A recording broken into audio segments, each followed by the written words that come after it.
Recording in progress.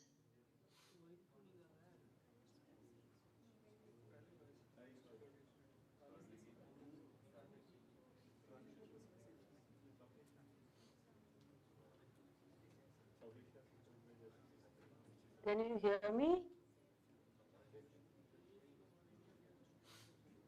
Hello?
Good afternoon, ladies and gentlemen. Thank you all for joining us this afternoon. May I request you all to kindly put your phones on silent mode, please? Thank you.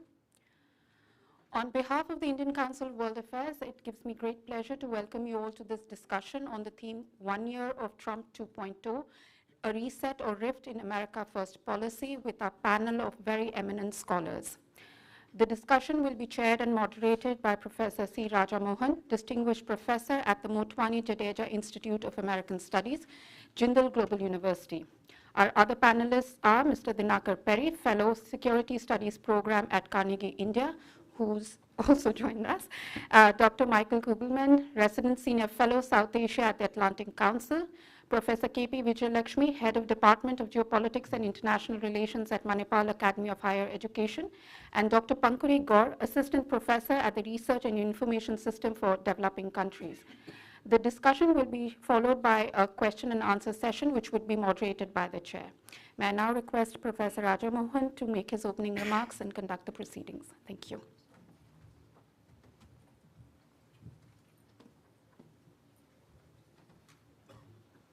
So thank you and welcome all of you for this afternoon's discussion. It was not easy getting here this afternoon. I think massive traffic, so really welcome to all of you. And we have 2 online participants. One of the great things about today's subject is it doesn't need any introduction. For the last 1 year, all that we've been talking about, writing about, reflecting about has been the extraordinary turbulence that President Trump has triggered in the second term of his administration. So 1 year looks almost like 100 years of the kind of changes. Even as we speak, there are more changes probably unfolding. So I won't go too much into the detail. I would also urge 4 panelists to take some knowledge of the subject granted, because I think every one of us here is engaged with those issues in our own way. So therefore, come straight to the specific issues that you want to talk about for 10 minutes each. So I would just, in the initial opening of the panel, I would just say 4 things. One, I think the change is both in style and substance. So while many of the policy issues we talk about, Trump today is unbound, unconstrained in a manner that no previous US president has been, either by domestic political pressures, his own party, or by the permanent foreign policy establishment. So this is really a unique moment in US history. So we got to see how exactly this will unfold. But the style, personalized, almost unilaterally, and without being constrained by either by legislature, by his political party, or by the media, is quite an amazing moment in America's history if you look at America on its own. Second, I think the both relationships with both friends and allies on one side and adversaries, both are up for change. So it's not that he's only being nasty to his enemies. Actually, he's actually being nicer to his enemies, if you will. The only two countries he's shown some respect and deference, Russia and China. But rest of it is pretty equal opportunity offender, in a sense, doing things and saying things which would offend you. But here I think it's important to understand this is nothing personal here. I mean, I think it's easy to do psychoanalysis, all the psychobabble that is going on about Trump. I think it is about policies that he and his base believe in, and what effect does it have on the others. So when people in India think H1B is being targeted at us, look, the argument is against immigration. But as one of the largest recent immigrant communities, which is most visible and rich within the United States, you get affected by it. But I don't think we should treat it as something directed at India, but it's a question of how do you deal with immigration in a society. I think that was the big issue. So therefore, I think you've got to focus on what is changing within the US and the US perspectives on the rest of the world. I think that is the fundamental change that is taking place. And here I think Trump has channeled long-standing resentment on immigration, against alliances, against globalization, and against multilateral institutions. So that's what we are seeing today, that he's willing to take a rupture with NATO. When he was asked by New York Times a few days ago, would there be a choice between grabbing Greenland and losing NATO, he said, yeah, that's a choice he'll consider. So it's not as if he's being deterred by the fear of losing NATO. So I think you've got to understand the scale and the magnitude of the change that is bringing to the fore. The fourth issue, and I think on all the multilateral institutions, if you thought WTO was God, Trump doesn't think so. I mean, I think it's really a man-made instrument. And if it doesn't work for the United States, they're going to tear it apart. And he's shown you last 1 year that there's nothing sacrosanct about the WTO. Or for that matter, the United Nations. Because there was always a strain in the US politics that was critical of the UN. Although it was the US that largely led the creation of the UN, there was always a lot of skepticism, especially in the Republican Party. And today Trump has taken it to the next step of actually creating a new board of peace, which I believe the charter will be signed tomorrow, if all goes well, in Davos. So you have actually a boldness. You can call it reckless. You can call it stupid.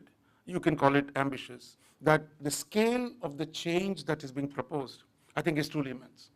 Therefore, for us, I think it should not be narrowly India-US. I think we need to do more to understand the US, the sources of change within the US, and how this is going to play out. So I'm sure it will be a great discussion this afternoon. And we have four great experts. We have, I see KP Vijayalakshmi, old friend, is coming from Manipal. We have Michael Kugelman, who is in Davos, I believe. Otherwise, it would have been rather early morning for him in Washington, where he lives. We have Dinakar Peri from Carnegie, India. And then we have Pankhuri Gaur. So what I would say is, we'll start with Dinakar, but each one of us will go 10 minutes each. So keep it sharp and short, then we can have more time for the question answers. So I'll stop here and we'll take, yeah, I think you can see more clearly.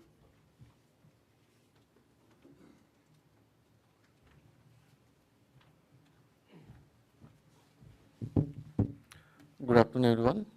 Firstly, sorry, as Sir mentioned, bit of a crazy traffic and too many events happening in Delhi at this time, so literally running from one event to the other.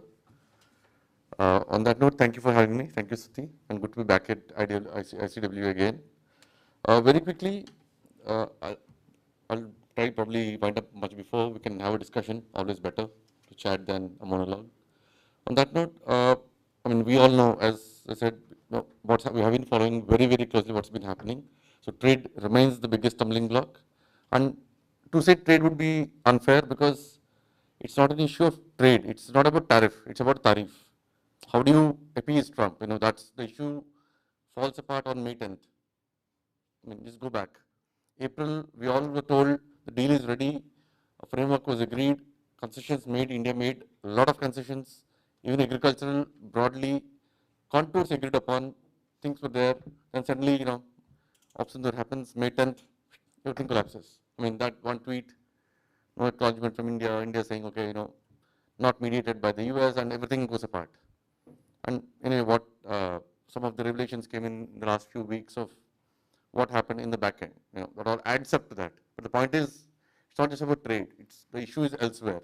So even now, the question is, how do you fix that problem? So in all that, now coming to defense, in all the larger issue, defense has been the most steady pillar right now. For the last 1 year, defense has been holding the ground. Why?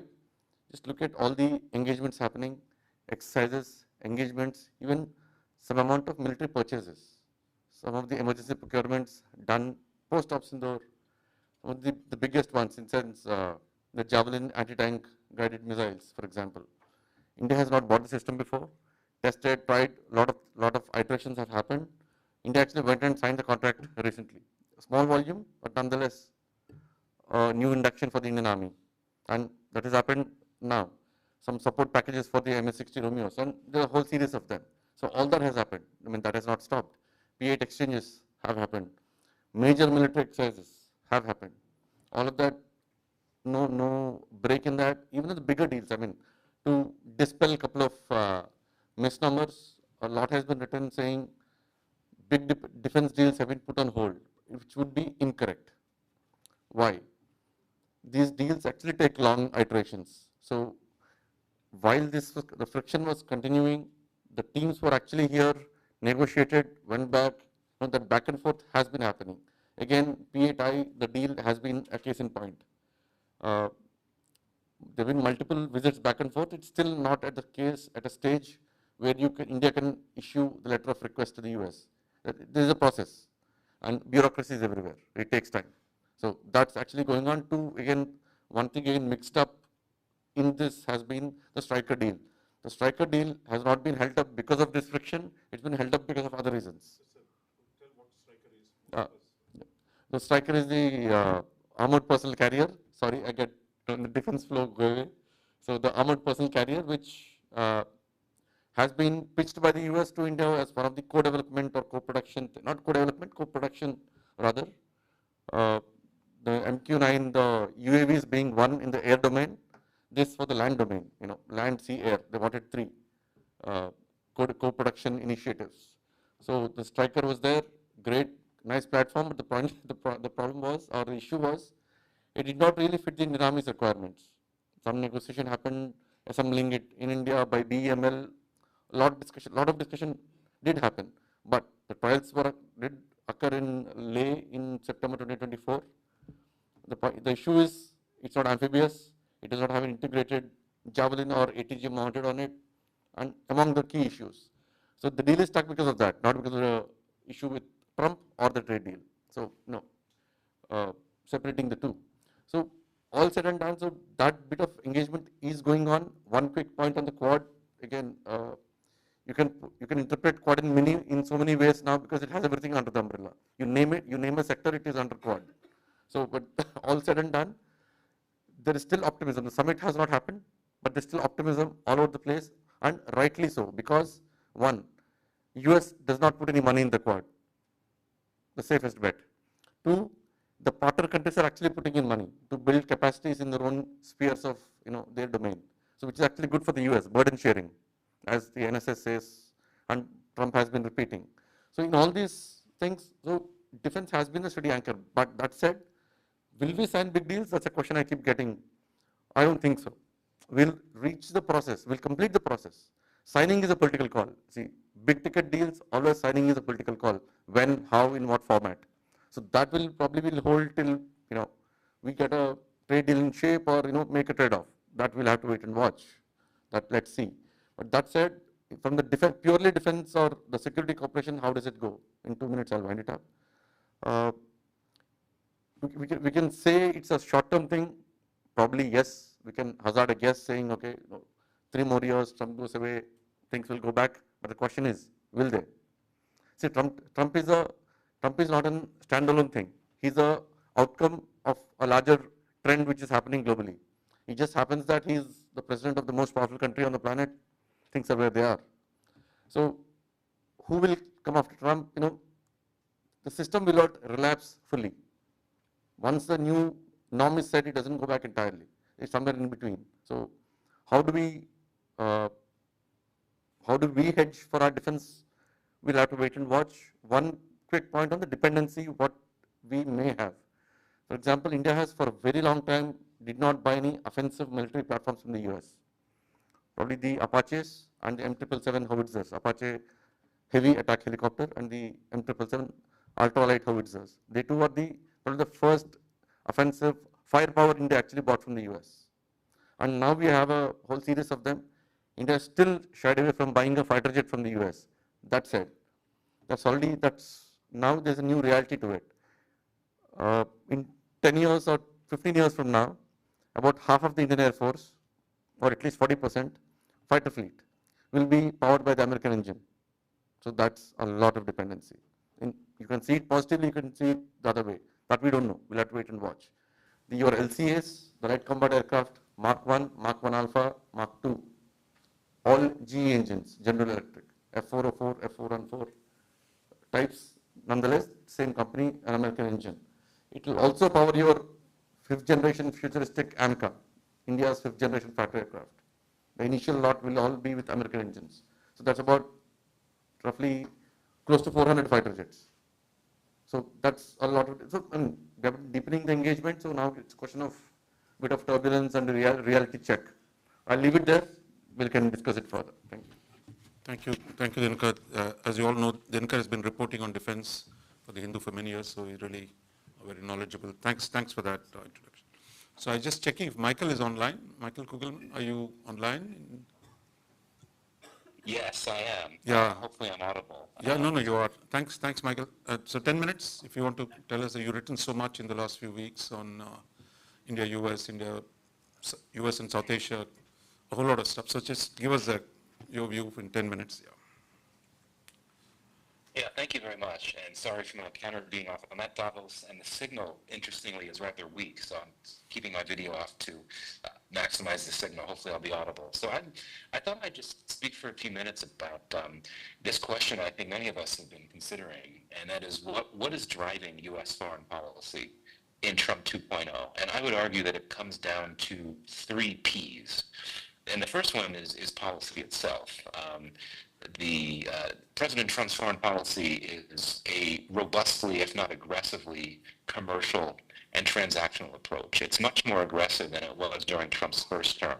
So what this means is that foreign policy, U.S. foreign policy now is all about taking steps to ensure U.S. economic interests are served and to ensure that U.S. economic interests are not undermined. This is why the signature priorities of Trump's foreign policy include imposing tariffs and pursuing critical minerals with little regard for the impact on traditional U.S. strategic interests and critical partnerships. And so consequently, this brings some unusual, if not outright bizarre outcomes. So as we all know, a close U.S. partner like India has been saddled with 50% tariffs because of a trade balance in India's favor, and because India was not willing to give in to all of the U.S. side's demands in trade talks. The president, of course, has threatened to seize Greenland due to its critical minerals, among other things. The U.S. attacked Venezuela to arrest Maduro because of his policies on drugs and energy and the perceived impact on the U.S. The second P that I would highlight that's driven Trump's foreign policy in his second term is its personality. I mean, there's been a lot of discussion about this. I mean, his personality is one that tends to disregard the importance of recent history and the importance of strategic interests, and is really much more focused on this question of what have you done for me lately? And it's also driven, to be very candid, and we know this to be the case, his personality is driven by a deep need for recognition, validation, praise. And so this brings more strange and unusual outcomes. Threats are made to the NATO alliance. Foreign leaders looking to get in Trump's good graces flatter him, while those that don't flatter him upset him. A third P that I'll highlight that helps explain the U.S. foreign policy in the second Trump administration is personnel. So unlike during his first term, the president has filled his administration with loyalists, which I think has had the effect of minimizing the chances of pushback against his foreign policies and limiting checks and balances on his foreign policies. And so this ensures that the most radical, hardline elements of his foreign policy plan will not be reined in, as happened in some cases during his first term. Also, and I think this is especially important, U.S. foreign policy is now being driven by the White House, not by the bureaucracy within the interagency process. And the White House, those within the White House driving foreign policy, it includes a small group of powerful hardliners, some of whom, maybe many of whom, are not experts on foreign policy. And the National Security Council has been scaled back dramatically, as you all know.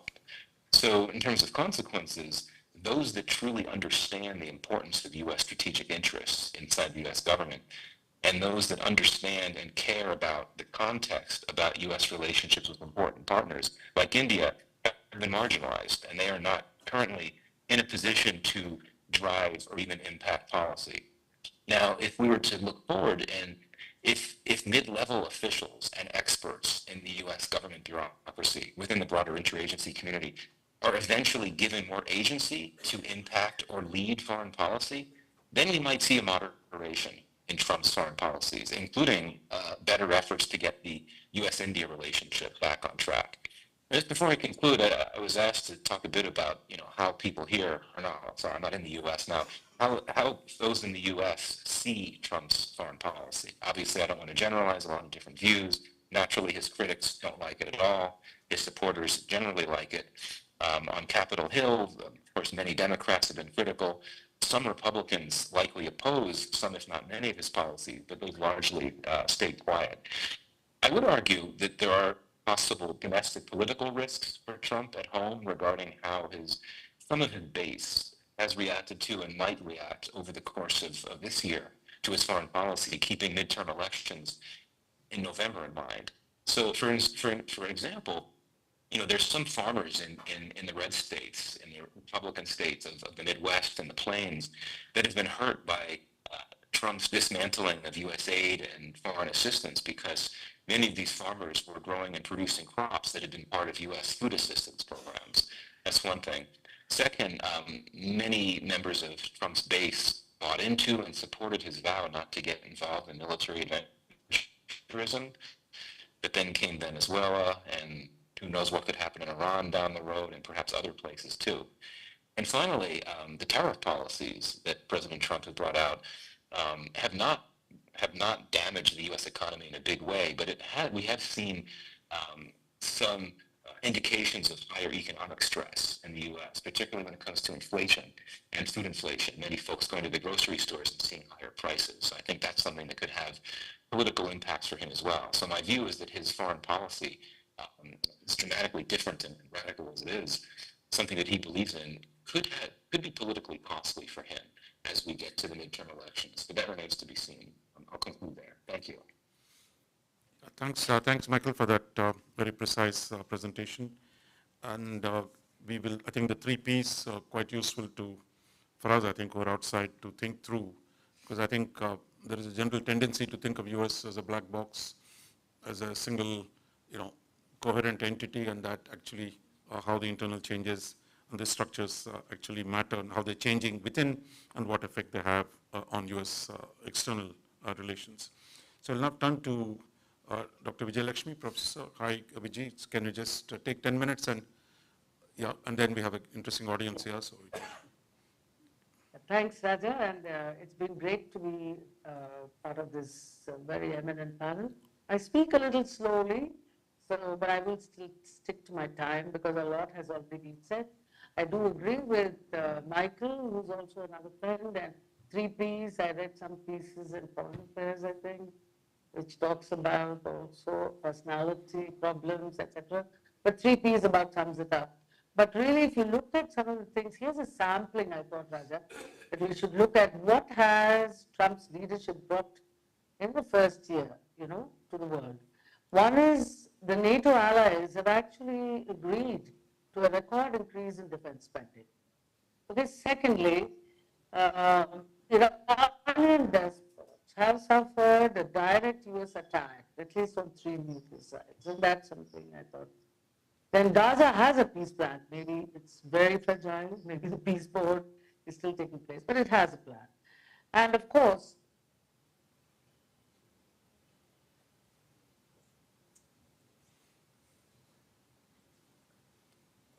I think she's stuck. Vijay, can you?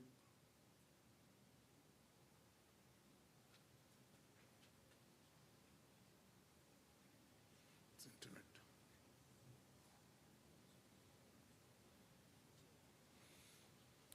Just call her.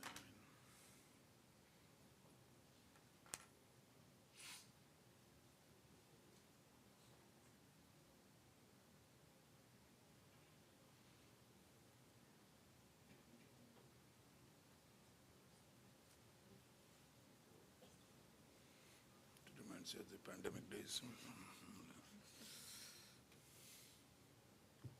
Should we? hello, can you Yeah, hear me now? We just lost you for a minute or so. Yeah, I'm very sorry about that. Maybe I'll also do what Michael did and, take off my video because Yeah. these days it's a bit of a problem. So anyway, to quickly tell you that US national security strategy warns of Europe's civilizational erasure. Now, these are some things that, one needs to keep in mind as a backgrounder to what we're going to discuss today. But if you look at it, there's a lot of unfinished business that's still going on. One is that, whether he's going to run Venezuela, that's a problem. The details are not available. Then the continuation of Ukrainian war and what's going to come out of that, whether the US peace efforts and Putin's reactions, etc. And China's mobilization of naval, air, and missile forces around Taiwan. Again, that's another area that I think we should. And of course, you're looking at Iranian protests really becoming really big, and it's as much as Gen Z, etc. So there's a lot of work. So if you look at the second P that Michael talked about, personality-wise, he likes to play to win every day. So I think I will leave it at that. But I think that really makes for a very interesting idea of Trump. The second major point I want to address is Trump just, President Trump and his administration and what he leads, or is there a Trumpism and what is the Trump doctrine? I think these are three frameworks that one can usefully use to understand how best, we're going to predict what the next few years are going to be like. The first thing that I noticed about trade, Dinakar has talked about it already, but the operating logic through which American power is exercised has now changed according to me. Because the core objectives of US foreign policy has not really changed that much. They seek primacy, they seek deterrence, and they seek leverage. It's the operational logic which has changed. Then, even burden sharing and, the security guarantees, is that a credibility gap? Are we now not able to trust the United States as per the allies, etc.? Is just a reframing in conditional terms. So how do we understand reframing and navigate the reframing to recalibrate our own interests? The third is, the dismantling of this so-called rules-based order. Is that a reality, or is it just that the American position now is stripped of a kind of value versus interest debate and talks only of interest that to American interest and American interest first? The third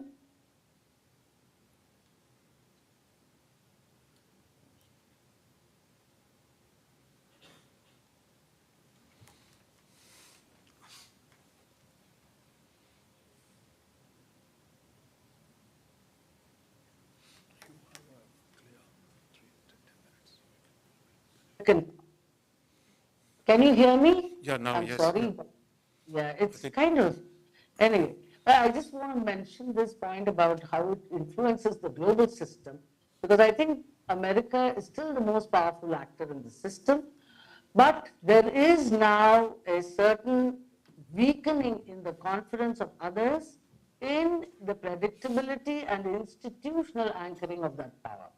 Now, there's a domestic dimension to it. Michael alluded to it very briefly, but I think somebody who's willing to push the institutional norms, whether you want to call it the third term question or, what will happen in the midterm between the Democrats and, this can go on. But institutional norms, whether you can anchor that to the foreign policy or should we think about it different. So what does it produce from the system? According to me, three things, Raja, and I'll wind up there. Yeah. First is it's produced a lot of anticipatory hedging by all.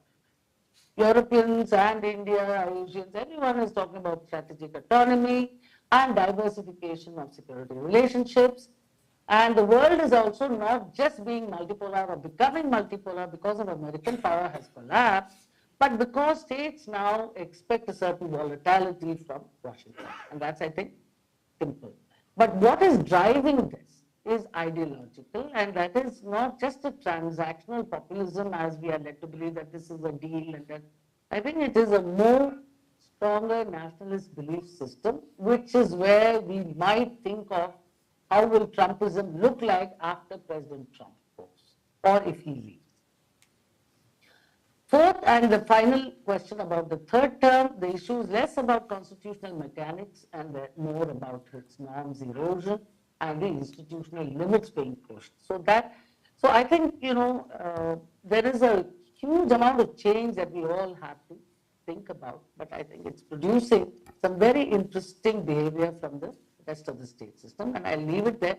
But on India and US, I'm willing to take questions. Yeah. Because there's quite a bit that I can talk about, but we'll talk it in the Q&A. Thank you very much, Thanks, thanks, Vijay. And turn to last speaker, not least, but Pankhuri, 10 minutes.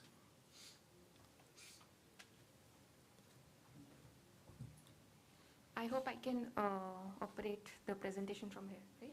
Don't read from the thing, though. Just make the big points. Yes, of course. Of course. But firstly, I would like to thank ICWA for inviting me for such an important topic. And my fellow panelists have talked about all the strategic, defensive, everything there. But I would like to focus on the economic aspect that we are dealing with Trump or Tariff 2.0 we are focusing on.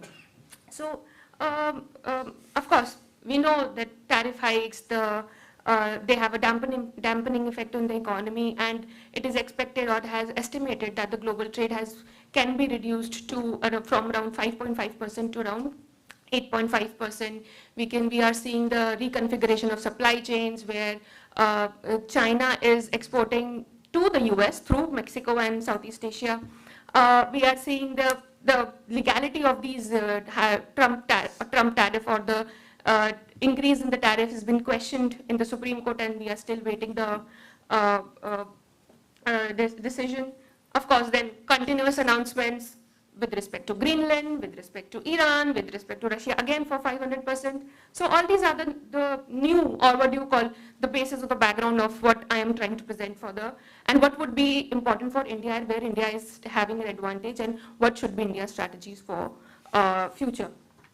So the main objective is for increasing the tariff is the nationalist approach that is taken by the United States.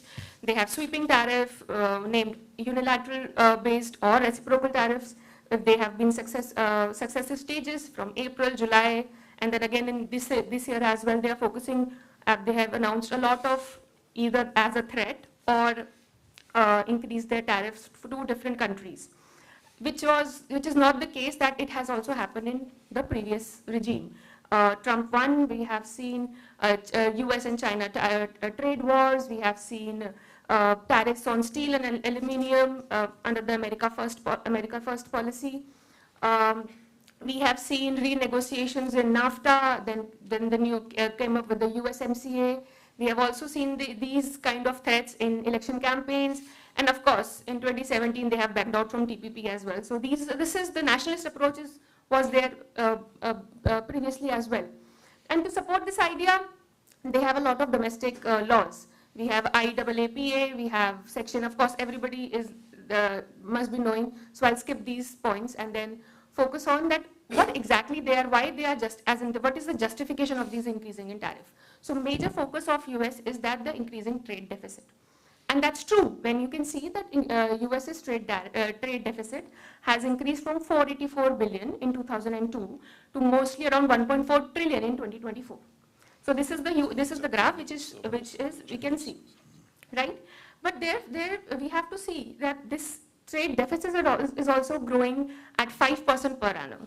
It has increased 3 times, and we can also see that US is one of the least trade dependent economies, where the trade openness, as in the trade as a percentage of GDP, for the United States is only around 25% in 2024, whereas countries like Malaysia, it's around 137, Mexico also 75, South Africa 61, and others also. So trade deficit, of course, has an impact on your CAD, it has an impact on your Forex, so basically all the net outflows of your resources from the country, trade deficit is happening there. So basically he is justifiable in increasing the tariff based on the trade deficit that they are facing. And when we see the major contributors of the trade deficit of the United States, you can see there are 2 centers, they're coming up. One center, we have the 4 big countries, or you can say the China, which is having 31% of the total trade deficit contribution, followed by Mexico, 23, EU, and Canada. And then there are other countries. This is basically the top 10 contributors. So you have Japan, South Korea, and India is like the 10th largest. It's merely 3.7% of their total trade deficit in 2024. But when you see the tariffs on these countries based on the trade deficit that they are providing to the United States, you see a contrast. So the India, where the trade deficit is merely 3.7%, we are being tariffed around 50%. In case of European Union, it's around 19.6% trade tariff, where only 15%, and rest, of course, we can see from this graph.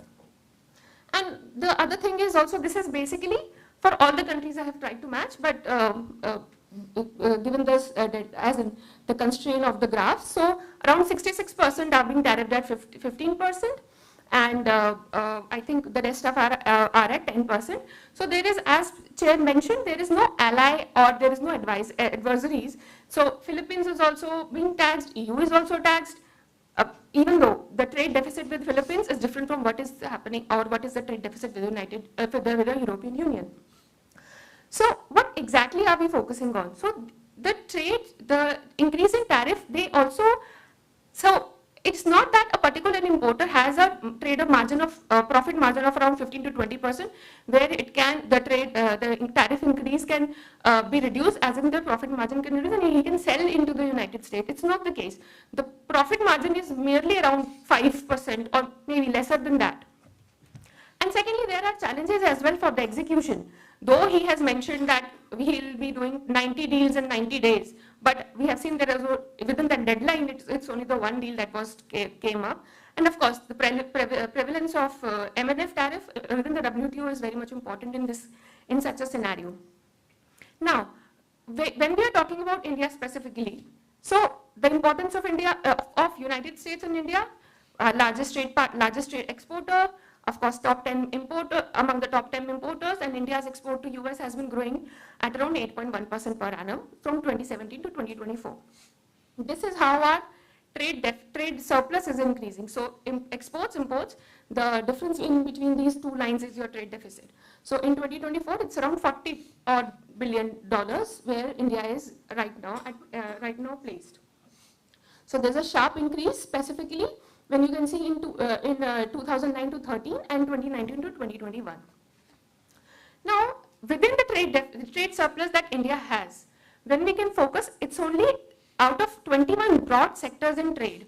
18 sectors are there where India has trade surplus, and only 3 sectors are where India has trade deficit. The red ones are showing the trade deficit where India, as in the trade surplus of US versus trade surplus of India with the green ones.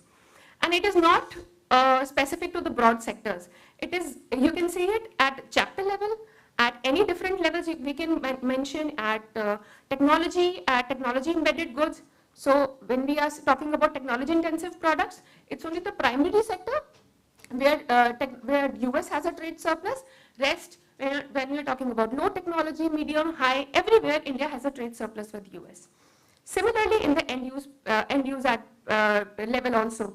So only the primary sector, rest in the finished, semi-finished, parts and components, capital goods, consumer goods, everywhere India has trade surplus with US, even though when we're talking about theories, it says that the developed countries are more, exports more with manufacturing goods versus the developing countries which focus more or exports more primary goods. It is just the opposite. So this is, I'll just take 2 seconds, 2 minutes. So this is basically the, what we have tried to, I have tried to do is, month-wise, I have tried to see that what all sectors is what we are exporting to the US and how it has changed due to the tariff. So when you see the green bubbles, it's basically, as in the 85 number is the chapter number. So it's chapter level analysis of Indian exports from 2005 to 2024. So basically 2005, July 2005 and July 2024. What is the growth? So the green ones is showing a growth and the red bubbles are showing the degrowth in that particular sector. So in July, you have 28 negatives, which is increased to 54 negatives in August, and September 79. So slowly we are seeing that at chapter level also, we are facing a degrowth in a lot of sectors vis-a-vis in the same month last year. So India has basically kind of 2 options. One is the reconciliation, where we are focusing on the Mission 500. We are targeting $500 billion deal as a two-way trade by 2030, and where US has an market access in India in areas like edible fruits, nuts, of course almonds, soya bean, beverages and spirits, and of course the mining sector. With the India-US compact also, we are talking cooperation in trade and technology. And there is a RIS study which has said that if this is fruitful, as in it's in the process, but it is projected that after Mission 500, India's export growth would be around 20%, import around 28%, and the trade balance would it would decrease to around 25 billion in the middle run. So of course there are areas where there is inter-regional trade. We can focus both India and US. And the second one is to retaliate, in the sense the areas where US has an advantage in all these agriculture, so fruits and nuts, minerals, so India can retaliate. But of course, we are focusing right now on diversification of trade, and we are working through different regional groupings we already have, and of course working on the new trade FTAs with developed countries like EFTA, Australia. We are coming up with New Zealand and EU, the mother of all deals, the mother of all deals that we are talking about. And of course, we are working on the global, intra-global south that is focused. So this is the key takeaways which I can focus on later. Thank you. Thank you, Pankhuri, thank you so much. I think our 4 panelists have covered a lot of ground. So we have about 40 minutes so for a discussion. So what I'll do is I'll take three questions at a time and then go to the panelists. And of course, both our online panelists have been very generous with their time. So if there's anything for them, so you want to ask, so make it clear in your questions right at the beginning. So let's keep the questions short and sweet so that we can get more people participate in the discussion.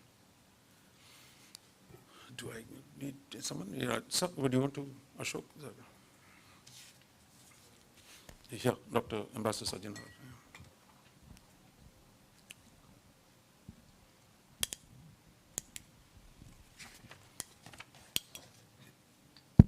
Yeah, thank you very much, Raja, and thank you to all the panelists for their very concise and focused presentations.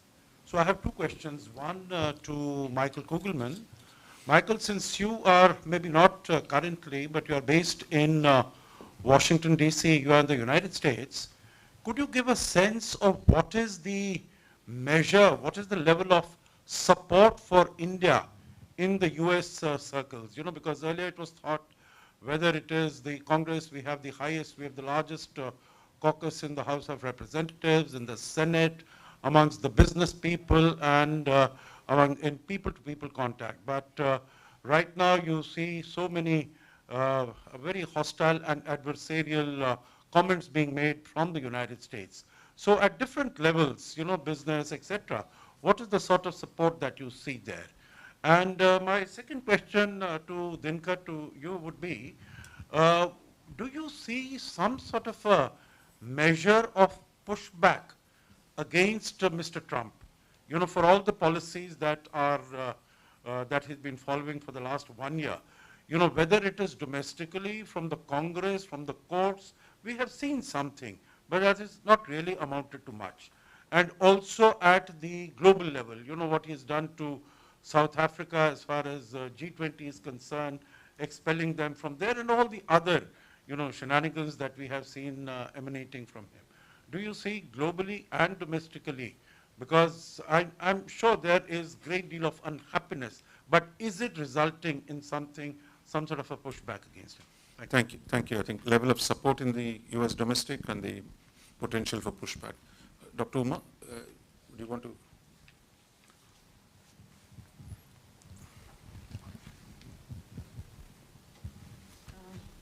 First, I would like to thank all the speakers for wonderful presentations. And I think we've all learned a lot from all the presentations. So I just wanted to know, everyone talks about this fundamental shift which is happening in the US domestic politics. But I just wanted to ask you, what are the sources of this domestic discontent and the subsequent conduct by the administration? I mean, it's all very well to say there is a fundamental shift in domestic politics, but what exactly are the sources of this domestic discontent? Okay, just pass it on to you. Yeah, very brief. Introduce yourself. Yeah, I'm Rahul Tripathi from Goa University. Very briefly, my question is addressed to Michael and Professor Raja Mohan himself, if could.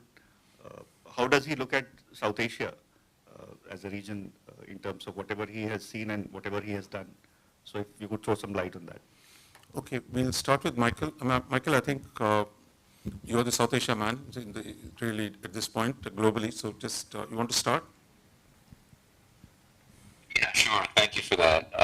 So to the first question about the level of support for India in U.S. circles, I would argue that the sentiment coming from the White House is actually an anomaly. I would argue that across Washington, official Washington in terms of policymakers, Capitol Hill, analytical community, think tanks, all of that, it's still very supportive of partnership with India and a sense of concern and alarm about the direction of the U.S.-India relationship.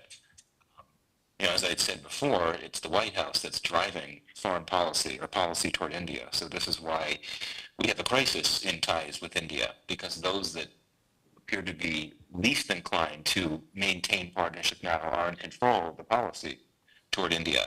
But if you talk to mid-level officials, bureaucrats within the State Department, DOD, across the interagency community, it's unusual in my experience, and I know others, to come across people that agree with what the White House has been doing on policy toward India.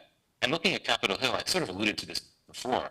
I would argue that across the board, including among Republicans on both the House and Senate, continued strong desire for partnership with India, but they're concerned, and I would say afraid, to publicly voice their discontent with the direction of the White House policy toward India. It's true, as the question noted, that we are seeing some really ugly rhetoric, if not outright racist sentiment coming from some members of the Trump base, but I wouldn't want to overgeneralize. I'd argue that there are plenty of members of the MAGA base that are very pro-India and are not at all critical of India or Indian Americans or whatever the case might be. But unfortunately, there are strong pockets of the MAGA base that have been very critical of India, and this certainly doesn't help the relationship. But the bottom line answer to your question, I would argue that the broader ecosystem in Washington, when it comes to how India is perceived and goals for the partnership, quite similar to how they've been over the last few decades. Again, it's just the White House that has been the anomaly. And then for the last question, I guess the other one that was directed to me, I don't know if that was meant to refer to how Trump looks at South Asia or how I look at it. In terms of how Trump looks at it, he doesn't really look at it at all. I mean, he doesn't look at the world in that way. I mean, to the extent that he looks at South Asia, he looks at it through the lens of U.S. economic interests and trade interests. And this is why, 4 of the 8 South Asian countries receive tariffs. India, Pakistan, Sri Lanka, and Bangladesh. I think if he looks at the region through the lens of trade, he does not look at it through the lens of geopolitical competition, at least not at this point. Very briefly, in terms of how I look at South Asia, it's probably best that I save that for another day. I think that this is a region that in the previous administration had been grouped into this broader sense of Indo-Pacific. But the Trump administration doesn't really use the term Indo-Pacific that much, which again gets to this issue that President Trump doesn't really look at South Asia through that lens. And to the extent that he looks at it through this very commercial, transactional focused lens that revolves around trade, and tariff policies flow from that. Thank you. Okay, Dinakar, you want to speak on the pushback? So one indicator, in the last 2 days, the US stock market has seen a lot of downtrend, and dollar actually fell from the basket of currencies almost 1%. So if that's an indicator, if just a quick this thing, what happened? So the economic and financial. Yeah, that will actually have an impact, because at the end of the day, what happens, if you use Twitter chatter, for example, on X, you will see, oh, there's a lot happening, but that may not translate into the voice on the ground of the average American on the ground. But that will only happen when the economic things actually go well, and that takes a couple of cycles, a few quarters. That will happen with the bond market. Yeah, when bond market also fell the last few days, but how the trend is, we don't know. One, that's the trade part of it. From the geopolitical sense, for example, Israel today said they'll support the Board of Peace, but the Norway said will stay away. France is somewhere, in that bracket again. So probably that the Board of Peace and Greenland can actually be the inflection points in a way to turn the mood around. Probably looks so, because actually the crisis has hit home now for Europe in so many ways. Vijay, you want to just say a brief word on the domestic sources of domestic discontent? Are you there? Okay, I think, look. Can I come to you now? Yeah, come. Yeah, just a word on the domestic discontent, sources of domestic discontent. Yeah, okay. Thanks so much. And Stuti, I wanted to thank her also for setting this up. I think it's a fabulous idea. Well, two things. What I noticed was that the first time when Trump got elected, we were looking at, public attention at least, was on the support of low-income families, which had been affected by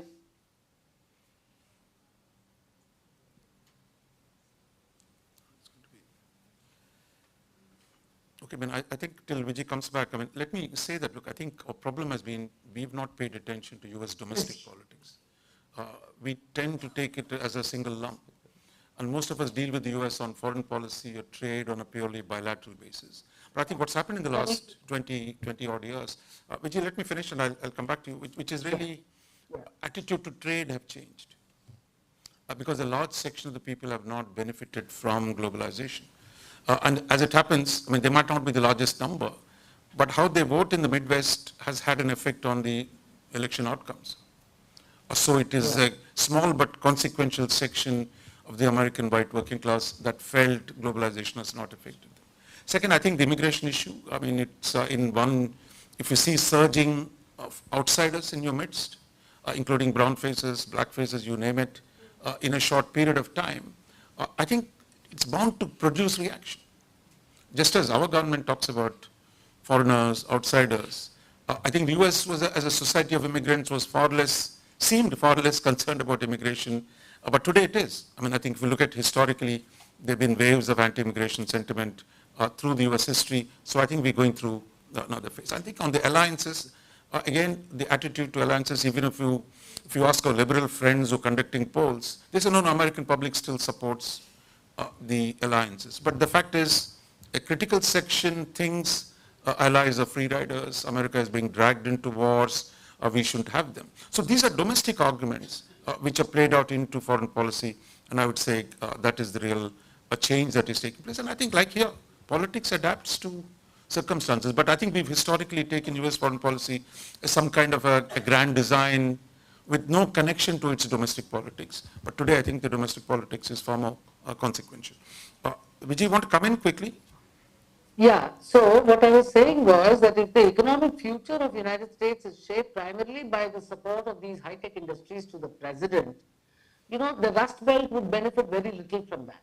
But yet we're seeing this coalition, and that's a real source of this president's power. And I think that is a shift that we need to make sense of. Because if you look at it, cutting spending on Medicaid, food assistance programs, etc., and what he said about the big beautiful bill, the cuts to Medicaid programs will definitely affect those people in rural areas, rather, just as globalization anger was there. But yet, they are making up a large portion of Trump supporters, and we need to understand this source as a very important ideological principles of populist politics, without which the voter demographic will look very different.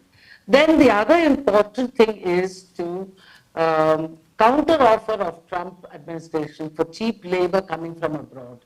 I think more than just immigration and the brown face, if you decode that, I agree with you. But it's the cheap labor. We are being set up because we are not getting jobs, they are getting the jobs at a much lower cost.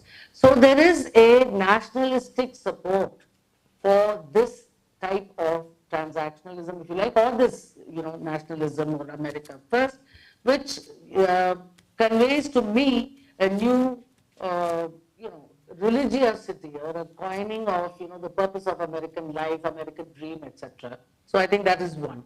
So this profound implications of this is that America First policy will change its relationship with not only just any other country, but even with traditional allies. And therefore the source, we must look, again, I have been a votary of domestic politics shaping, and the evidence is so clear that domestic politics often intrudes and in fact explains and unpacks foreign policy decisions, because even unpleasant, economically unfeasible decisions because of domestic politics and the coalition. So therefore, will Trumpism outlast Trump? Yes, it might, because it depends on the domestic coalitions at home. Thanks, Thank you, Raja. Thanks, Vijay. Next set of questions, anyone? Yeah, right at the back I see, Mehta Saab. Yeah, is Michael still there? Yeah, I think so. Go ahead, and why don't you ask the question then? Michael, my question to you is, you forgot the fourth P, profit. Trump is very clearly has been pursuing many of these agendas for personal profits, other than vanity and praise. Thank you. Okay, anyone else? Yes, yeah, lady here in green. Why don't you stand up? It's easier to. Thank you for the insightful. Introduce. Yeah, my name is Tuti Gogoi. I am a research intern here at the council. I wanted to understand Trump 2.0 with respect to the evolving situation in Iran. So we've been talking about a regime change, a possible regime change in Iran for quite some time. So is it imminent now, a regime change in Iran with the US and the Trump administration? Sorry, you wanted someone here? Yes, please. Yeah. Just here, in the front. Hi, I am Aditya, PhD scholar from US Studies in SISJNU. I have a question on India-US relationship, how in 1 year of Trump, what India has achieved specifically, because when we see about the Operation Sindoor and other stuff, then how India has kept quiet on most of these issues, even though Trump is keeping up all the time all these issues, then how India has should figure out this all in 1 year at least. Silence is golden sometimes. Yeah, okay.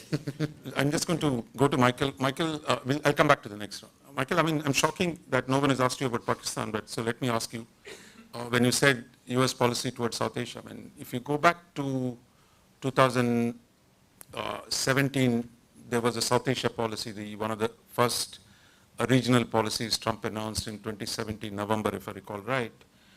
And that was really very India first, anti-Pakistan type of policy. What accounts for the shift today to a focus on Pakistan? And of course, Indians, we go crazy. Every time Pakistan is mentioned, the fact that General Munir, Field Marshal Munir has been invited for lunch. So what has changed there? I think many Indians are scratching their heads. What exactly is Pakistan is giving the US today, or why is Pakistan so important today for Trump? In a way that is it Middle East, is it crypto, is it resources?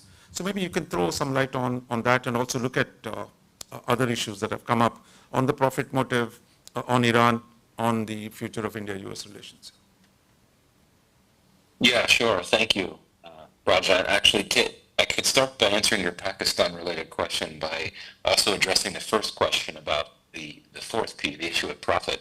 I had said earlier that in my first P, that the Trump administration takes a very rigidly commercial approach to foreign policy, and this is something that has benefited Pakistan, I would argue. Pakistan has been very effective in projecting itself to this administration as a useful partner when it comes to helping the U.S. capitalize on commercial opportunities that it seeks abroad, generally speaking, not just in Pakistan. So, we all know that for many years, for several decades, Pakistani officials have pitched their critical minerals, but they didn't get many takers for, I think, a number of reasons that we could certainly identify easily. But it's different now because the current president is fixated on critical minerals. He wants access to them, and he doesn't seem to mind if there are challenges in accessing them, as there certainly would be in Pakistan, given where they're located. So I think that's one way to answer your question, Raja, that Pakistan has been able to get the administration's attention by pitching itself as a useful partner on critical minerals, but also something else that's of great interest to this administration in the global context, that being crypto. Pakistan, of course, had nothing going with crypto until, perhaps not coincidentally, soon after Trump's second inauguration, when the new crypto council was announced. Crypto still has not been legalized in Pakistan, and yet, we're seeing agreements between Pakistan and members of Trump's family and so forth on crypto. So that's one reason. I do think this is the main reason why we've seen this resurgence in U.S.-Pakistan ties, but there are other factors too. I think that given the geopolitical moments, given everything that's happening in the Middle East, Pakistan has been seen by the White House as important and significant because of its proximity to the Middle East, because of the close partnerships it has with the GCC states, and so on. That's a factor as well. I do think, and I know this does not go down well in India, but I would argue that what happened in Operation Sindoor got the attention of the Trump administration, including the fact that several Indian planes were shot down. And I think in the meetings, the multiple meetings that Pakistan's army chief had with President Trump, I'm quite sure that the army chief brought that up, and that probably impressed President Trump, to be quite honest. And getting to the personality issue, my sense is that President Trump is drawn to leaders like him, or those that want to be like him. He's drawn to power. He's drawn to strongmen. Munir is all about that. So I think that gets to why we're seeing so much positive attention that Trump has lavished on Munir. Final point, this has been in the open for quite some time. Pakistan has hired some actually described as effective lobbyists in Washington, which has helped Pakistan get access to Trump and perhaps help it get certain messages and narratives from the administration that Pakistan would like to hear. On the other issues,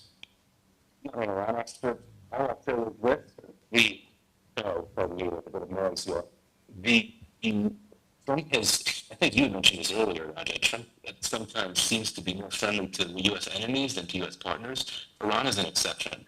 Trump has had a soft spot, seemingly, for Russia in the past, for China, even for North Korea. He's always been relentlessly hostile to Iran. I'm not going to make any predictions about the possibilities of U.S.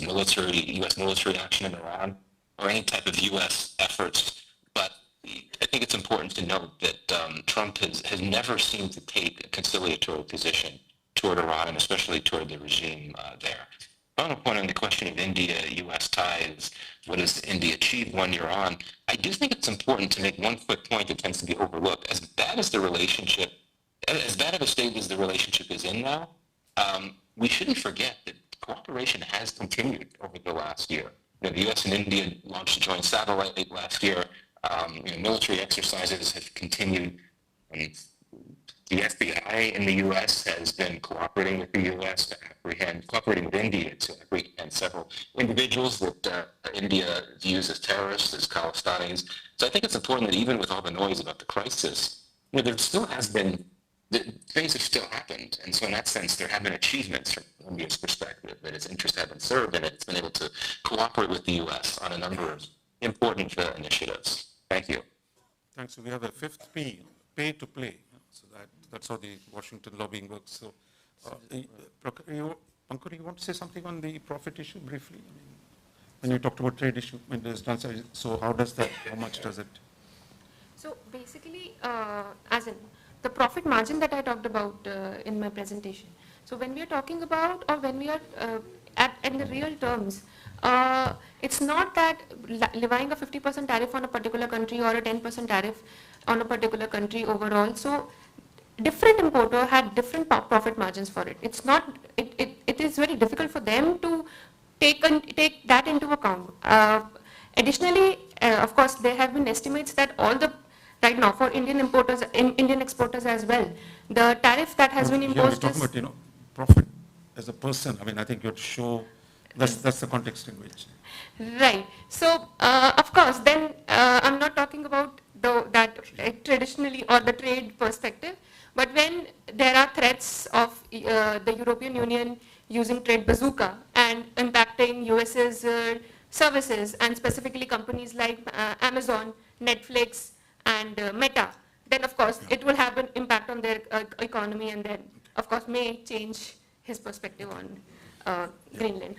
Niska, you think just we a quick should, point on we Iran. should keep silent or go back to our old habit of No, attacking the US golden globally silence only?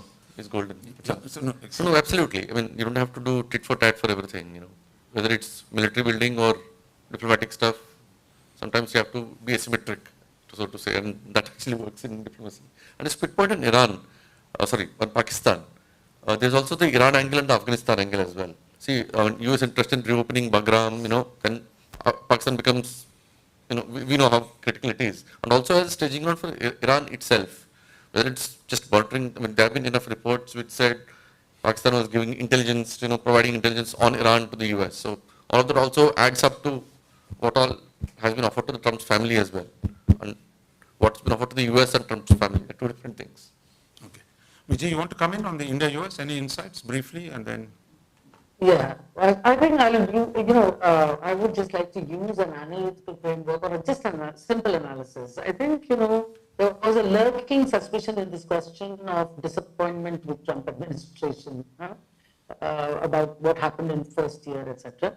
I would think that this is where I would argue that this is a period that represents India's strategic learning rather than just putting it into something else.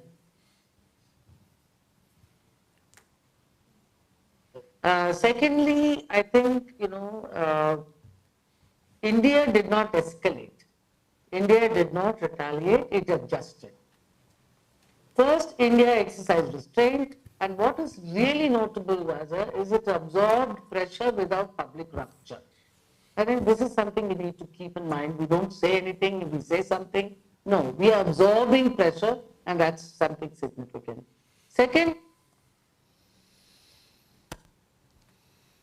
See, that's Gandhigiri, passive resistance. Can you hear me? Yeah, quickly. Okay, so the third is that, we have sustained, even if I would say selective engagement with Washington. So therefore, I find that India is not thinking of equidistance or alignment at any cost. It is rehearsing strategic autonomy and the ability to work with a very powerful, volatile partner without becoming dependent on that partner's consistency. And I think that's really something we've learned. Thank you. Thanks, that was good. So next round of 3 questions. I see at the back, that lady. No, one before, So I'm preference to ladies. Thank you, sir. Mr. Peri, you mentioned about Afghanistan as well as Bagram. So my question is related to that. I'm Dr. Advisha Ghosh, a fellow here. What are the, how realistic it is for Trump's idea to return back to Bagram, considering that would require Taliban's consent and of course regional support, and considering the history, how they left Bagram air base in 2021. Thank you. Next, right behind you, Thank you so much. I'm Zishan, a research intern here at the council.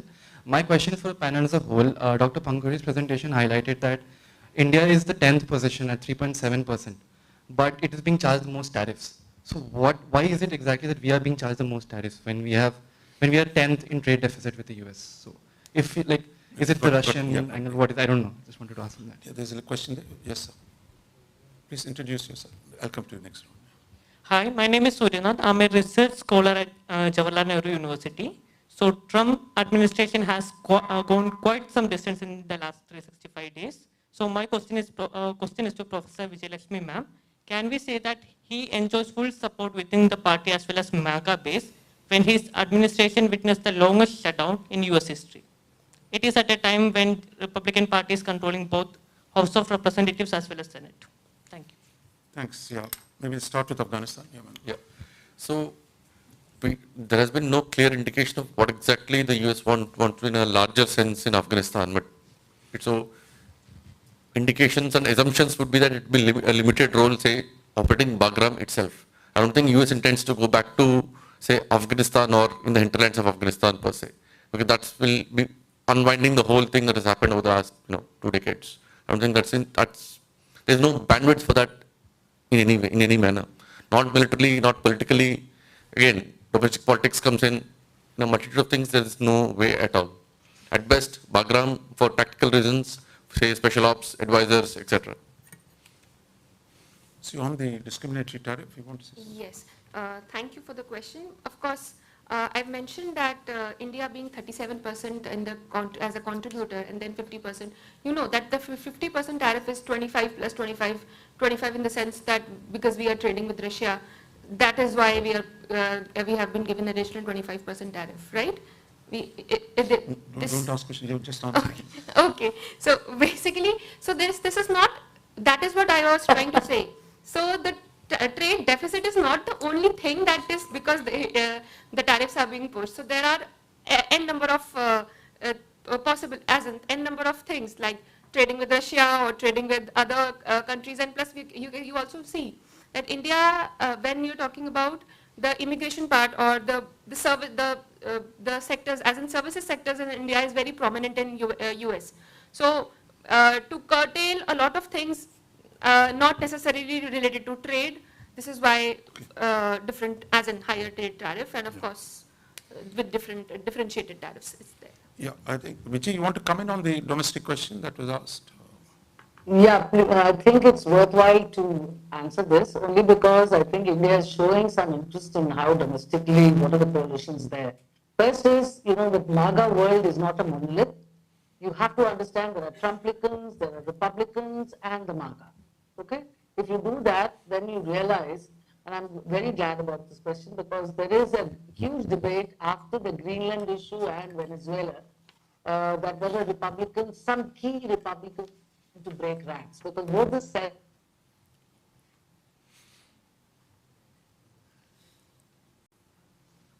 Okay, Michael, you want to come in on the domestic extension of powers in the foreign policy of our past.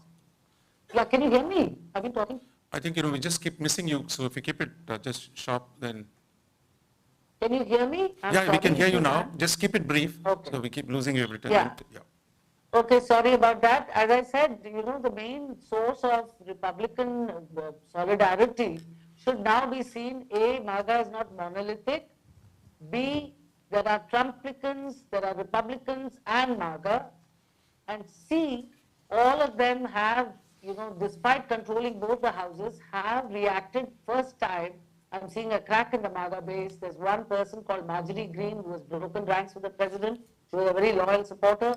Plus, we are seeing some senators and some House representatives. In fact, the Speaker has actually come on record saying there's going to be no troops on the ground on Greenland, which to me represents a major break. So it is not a monolith, and it is not forever that everybody's going to support the president. Thanks. You got that? Yeah, we got that. Yeah, Michael, you want to say on where is MAGA going to hang together or fall apart? I actually was going to very quickly add a comment on the question about tariffs. I don't think MAGA is going anywhere anytime soon, but I'm not an expert in domestic politics in the U.S. On the tariff issue, fully agree with Dr. Gaur. I mean, India has 50% tariffs in great part because it does business with Russia, but also worth noting, many have asked me, well, China imports more oil from Russia than India does, so why did India get more tariffs and China didn't? And here I think one has to look at the issue of economic leverage. I think the Trump administration recognizes that China has the capacity to really potentially hurt the U.S. economy in terms of punitive steps or other types of steps it could take, such as cutting off access to its supply chains and minerals and so on. Whereas the view in Washington is India does not have that level of economic leverage, and I think that's another reason why the administration might have been comfortable imposing more tariffs on India for its Russian oil imports, but not on China.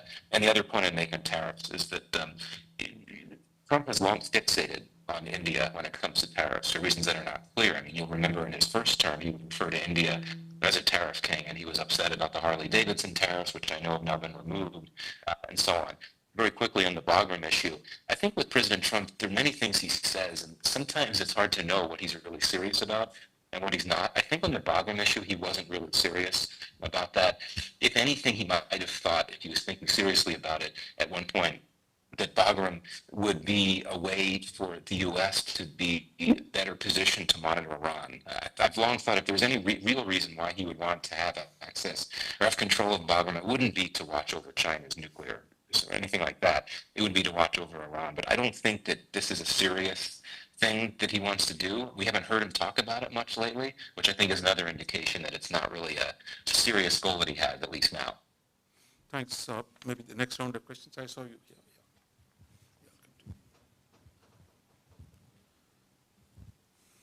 Hello, my name is Maloncho Chakrabarti, and I'm from the Observer Research Foundation. It's been a great discussion, and given that we've spoken so much about tariffs and trade deficit, I think we should try and understand a little bit about the investment side as well. You know, I mean, you can't have a surplus on the trade account as well as the investment account. So the US has traditionally always had larger growing trade deficits because it has a huge surplus on the investment account. And that is where the US hegemony lies. It is because of the dollar. And that's not the kind of leverage that any other country in the world. So, I mean, I'm not able to understand why President Trump would try to undermine that. I mean, why is he concerned about the trade deficit? Because tariffs will not drive away investors. So, I mean, if we just think a little bit about that, that would clear up a lot of things for people like me. Okay, I saw a hand. Yeah, please. Hello, sir. I am Ayush Joshi, and I'm a research intern here at the Indian Council of World Affairs. My question is to Pankhuri ma'am. There is a breeding for non-US trade architecture, as you have already mentioned in your presentation. Due to the ideology of protectionism, there are multiple regional FTAs are taking place. Recently, the EU-India FTA is also going. Also, currently, the EU-Mercosur free trade agreement has been signed. So my question is to, like, how far this will impact the USA economy in particular, because there is a rising trend of higher price towards consumer side. The primary objective was to reduce the trade deficit, but the trade deficit is also not getting narrow. So due to the reciprocal tariff. So this diversion effect, will they diminish the US trade leverage in the global order? Okay, thanks. Anyone? Yeah, please. Hi, good afternoon. I'm Kashish from US Studies JNU. My question is to Dinakar. You mentioned that the Air Force will have a lot of, 40% will have US engines. But to think of it that imposing so many tariffs and Trump is not going back, won't they create a friction, even though the iterations take a lot of time? And as US wants to pitch its F-35s, it does not seem any, reasonable enough to create friction and then try to pose as a, a good, then the customer would just leave. So what are your thoughts on that? And yeah. Okay, I saw your hand in the same row, other end, yeah. Thank you so much. So my name is Vaishnavi and I'm a geojurist fellow. So my question, the first is, what is Trump's strategic interest in Venezuela, as discussed by the Michael? And the second one is, who is responsible for the US wrongdoings? Like US can sanction to Iran, US can sanction to Russia, US can sanction to Ukraine or something, but who is responsible for the US wrongdoings if we have seen the UN failures and all? And that is for you, the question. Only the US domestic politics, yeah. So maybe we had several questions here. I mean, anyone else? Lastly, we're going to close it with this round. Yes, please. Then I'll give the speakers one round. They can make last remarks. Good afternoon, sir. I'm Dinakar Ghosh from Keep it brief, huh? Pondicherry University. So my question is to Dr. Michael Kugelman. The campaign itself is named Make America Great Again, but there has been increased protest among American civil society and a sense of discontent. So my question is, what is the viewpoint of the grassroots politics and the USA civil society's purview towards the Trump's policies? Okay, thanks. There's one hand I saw right at the end.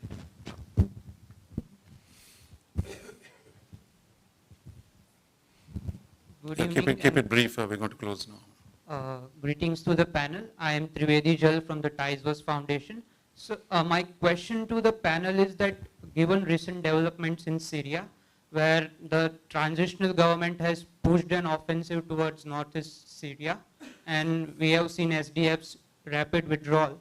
So does this indicate that Washington has abandoned the SDF and is looking the STG towards as an alternative option? Thank you. Okay, I think that brings, is anyone else here? One hand is yes, please. Make it quick and then we'll Good evening, I am Preeti.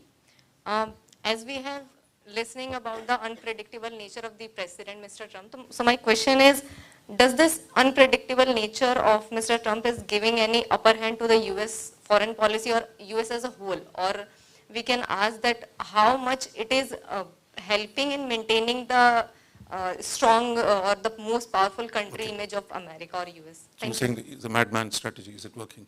Yeah, okay. So we got the last round of questions, and I think we'll start with Vijay. You want to quickly respond to any one of these questions? You don't have to pick up all.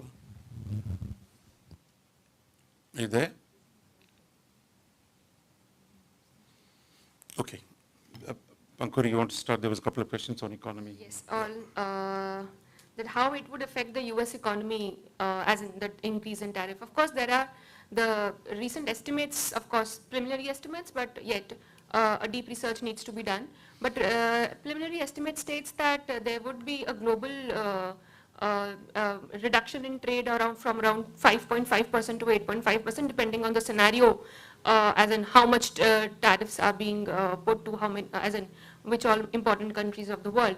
Secondly, it's not only the global trade that would be affected, it would be over, as in the global GDP. It is estimated to be around constrained, as in decrease around nearly 2% in the middle term. And not only globally, but US economy as well. We have seen inflationary, the consumer price indexes are increasing, indices are increasing.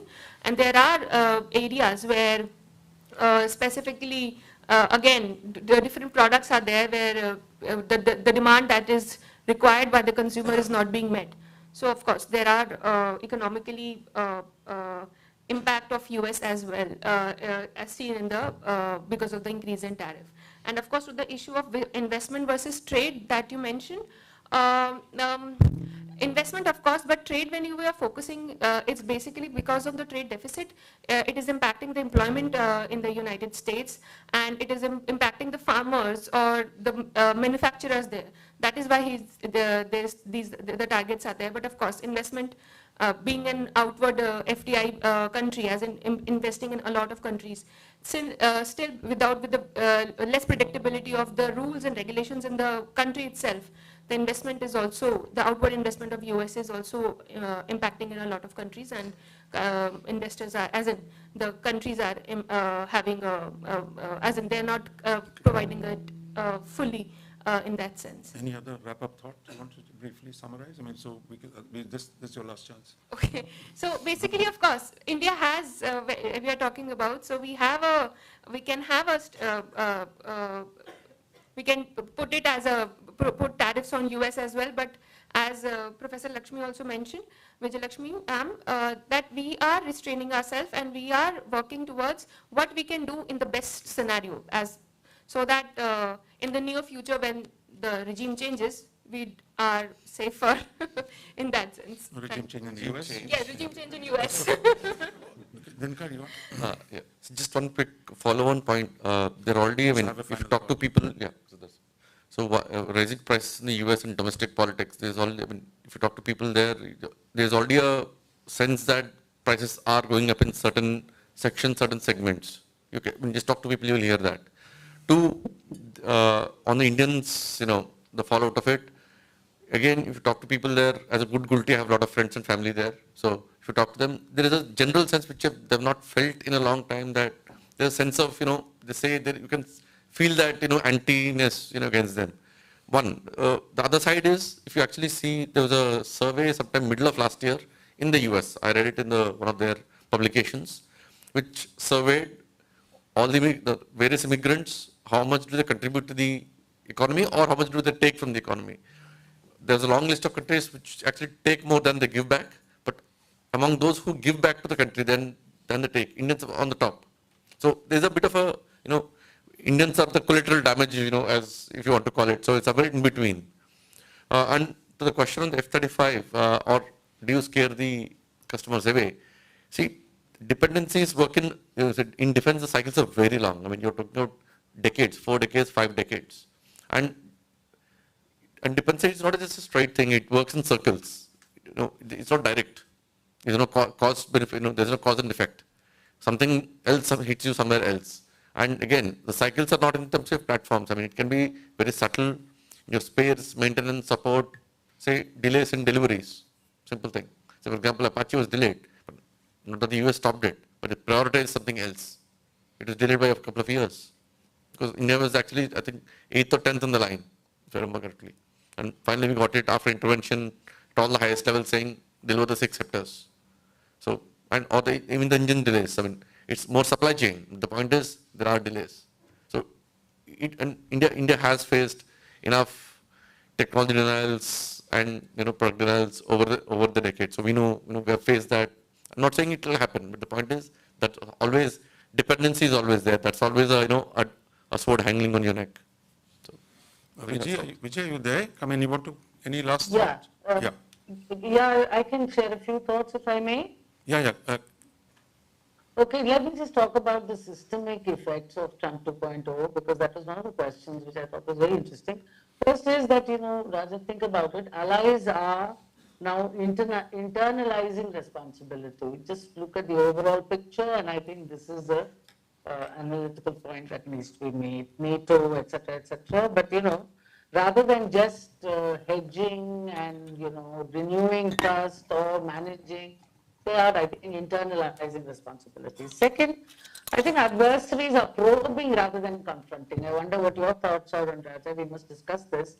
But this is my thinking at this point, because, the thresholds are being tested, like whether it's Taiwan, how far can I go with Ukraine, or Iran also, whether there should be a regime change. So there are too many things, but there's more probing than actual confrontation. So that's another interesting thing. And then, there's also volatility in the conflict regions. While deterrence still exists, crisis management has become more difficult because commitments appear conditional and the signals are becoming extremely inconsistent. So I think this is a systemic, impact of Trump 2.0, and the key driver, as I mentioned even earlier, is ideological, and it has produced anticipatory hedging.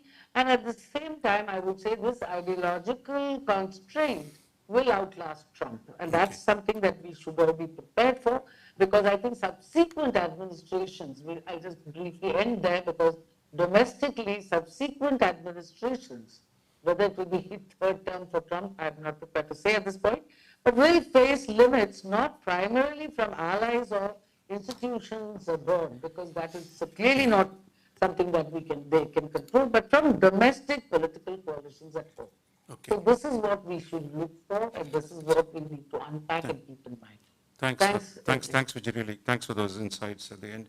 Michael, you'll have the last word, but before I give it to you, I'm again shocked by my audience here, a lot of young people, but nobody's asked you about China and G2. I mean, so tell us a bit what's happening between US and China. Should India be worried, or should India take it in its stride? So you can just add that to your many other points that have come up. Yeah, thank you. In fact, I was going to bring up China because I was going to respond to the question about Trump's strategic interest in South Asia. As I had said before, he doesn't really think in terms of strategic interest. So I don't think that he really he has much of a strategic interest in South Asia. Though I do think that certainly in the economic realm, he still wants to pursue aggressively competition with China. And I think that might then say something about his views and his administration's views on a critical tool of the U.S. government, which was birthed several years ago, that being the U.S. International Development Finance Corporation, which is meant to use investment to help pursue U.S. interests in the Indo-Pacific. And clearly it's meant to counter China. Critical minerals is now a big part of what DFC is meant to do. And so I suspect that Trump and the administration might want to ramp up DFC activities. DFC has been fairly active in India, but not in many other places of South Asia. Labor rights considerations have prevented it from operating in Bangladesh at all. It's not really that present in Pakistan. But I do think that DFC could be a vehicle that he and his administration try to use, assuming there continues to be a desire to pursue competition with China, which I think there will be. But as we saw from the Trump administration's national security strategy, it does appear that there's a willingness to take a bit of a more soft approach to China compared to what we saw with Biden, with Trump 1.0, and even going back to Obama.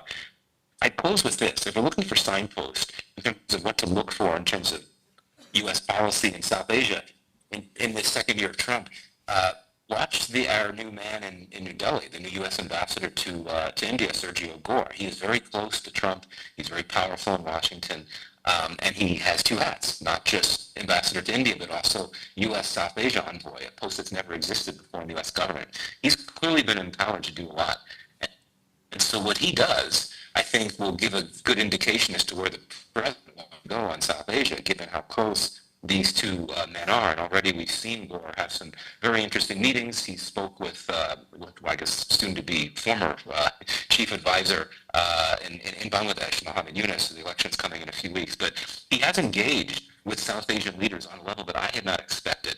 So that'll be an interesting thing to watch, is what does the U.S. ambassador in India do in his approach not just to India, but to South Asia on the whole? Thank you. Thanks, Michael. It's really my pleasure to bring this to a close. I mean, with just a few concluding remarks. I'm not trying to summarize what's happened, but I think just to touch on some of the issues that have come up.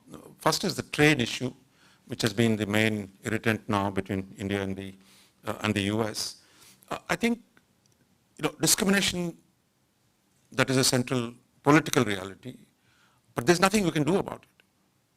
So merely complaining it is discrimination. I mean, it's good to, in augmentation, in propaganda, if you will, or mobilizing sympathy. But the fact is, in fact, what Trump has done is undercut the fundamental principle of the GATT-WTO system, that what you don't discriminate between trading partners. Well, if you see from the beginning, the announcement from Trump policy was, I'm going to use tariffs as an instrument of leverage against the rest of the world, and not on a uniform basis, but actually, show me the country, I'll show you the tariff. And I think he's stuck to his word. I mean, he's used it indiscriminately. Today it tells the French, oh, you're criticizing me 200% on your wines. So this is the attitude. That is the fundamental approach. Now, you can say it's good, bad, ugly, whatever it is, but the fact is that is the way he's driving policy. And at the root of it, I think we got to recognize, is America has turned its trade deficit into a leverage. That is, since much of the world has no option but to export to the US. US is to use the economist jargon, is a sink for global exports. China is exporting but doesn't import much. Therefore, whatever you do, one reason why we're being silent is your exports, most of your exports go to United States, just goods around $80 billion. We export 5 billion to Russia. We export 10, 12 billion to China. That's it. So you can do what you want on strategic autonomy, you can talk about multipolarity, you can talk about BRICS, but your core exports are going to the United States. Therefore, how do you manage this situation? Is the policy challenge, and not merely a rhetorical questioning is useful. I mean, people like us are paid to do that, right? Academics and all of us, as journalists, media editors. But the reality for a policymaker is, you talk about trade deficit, there are shrimp farmers from my home state, Andhra Pradesh, there are textile workers from Tirupur, there are diamond merchants from Surat. What happens to them? So how do you manage this sudden blow that has come to you with a country that is now seemingly unbound and is willing to use its market as a leverage. So I was saying that is so we got to deal with this. It's unprecedented. It's different from what we've had to face with the US before and deal with it. Second, I think on the immigration question, look, I think, as I said, look, I'm also from Andhra, and there are too many of us in the US. But the fact is this, that every wave of foreign immigration in the US faced hostility at some point or the other. Go back to the Irish. For a long time, Irish were not seen as whites. They were seen as outsiders. They were Catholic. In the land of wasps, Irish were unacceptable for a long time. So was the problem with the Jews, with the Italians. So in a way, the logic of America, its capitalism needs foreign labor to deal with enormous possibilities that exist for capitalism. But at the same time, socially, what you import, as one of the participants said, you import labor, it depresses wages, and it produces other effects socially and raises questions about social cohesion. Is America a white country? Is it a Christian country?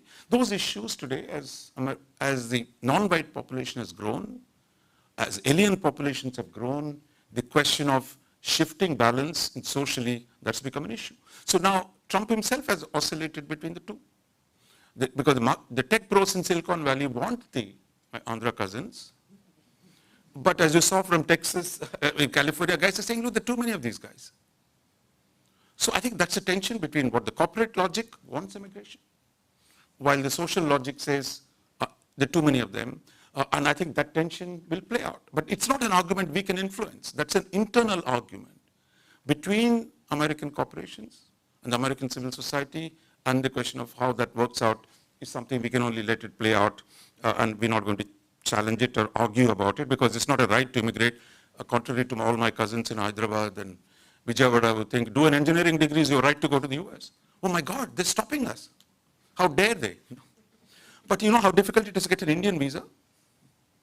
If you know that, if we can see that, so this is a sovereign right of a country to decide who comes in. But because of the internal contestation between those who want immigration for their own benefit, they're not doing a favor to anyone, and those who fear the consequence of it, I think that's a tension that will play out. Third, I think we didn't talk much about multilateralism. I think whether we talk about WTO, whether we talk about UN today, we're going to see what the charter of the Global Board of Peace is going to do tomorrow. But it's actually quite a dramatic moment. I mean, all these years, we did George Bush at the UN, or Trump won in the UN, or last year in the UN. Bashing UN was part of the Republican tradition. But no one has expected this administration to do, saying a parallel structure, seemingly, is going to be created for peace and security. And Indians are so keen to get into a permanent membership of the Security Council. Maybe this is your chance to pay $1 billion and get somewhere in the Board of Peace. I'm just being facetious here. But the fact is, he's created a charter that he's calling people to sign. Let's see how many people sign up on Thursday when he does. But I think this is a fundamental shift. And I think here you've got to remember, the mandate for this has come from a unanimous UN Security Council resolution, 2803, passed in November 2025. Chinese and the Russians went to the bathroom, they abstained. So the so-called Global South, the so-called Europeans who are great champions of multilateralism, and the Muslim countries, everybody voted for it, of creating a peace framework for Gaza, which will be run by one man called Donald Trump. Now, this is extraordinary by UN history, that you hand over the responsibility for a conflict management to one person, and nobody objected to it. So you can argue that, look, there's all violation of, but the fact is, you gave him an inch. Now, whether they can take a mile out of it, we don't know. But I think that's the story. But I think this is just the beginning of a real debate, I think, how to organize global multilateral institutions, what happens to them. So this, again, I think something India will have to follow that. On China, I would say, Trump talks about a G2, but as Michael said, the amount of sanctions China has imposed, he's lifting some, he's imposing some. One day he's not going to defend Taiwan, next day he's selling arms to Taiwan. So I think the contradictions between China and the US have not disappeared. And I think we must expect some of that will continue. But I don't think our policy towards either now must be premised on what happens between the two of them. Therefore, I think we need to pursue our own overall policy of engaging both the powers in different ways. Our problems with China are more than our problems with the US. But I think the question that our policy towards China or the US cannot be premised on the nature of conflict or good relations between US and China, but it must have an independent policy. And finally, on Pakistan, I'd say, everybody thinks something big has happened, but Pakistan is still under the 25th IMF program, stuck at $400 billion GDP. You can say how much Trump might give them attention. Pakistan is struggling to reform its economy. And I think that's a reality. That is one country like Iran where per capita incomes have gone down in the last 20 years. I think this is quite a shocking thing to have the way Pakistan economy has performed. So what it has, trying to leverage its military for specific gains. Whether this will work this time with the Americans, but this is the story we've seen since last 80 years.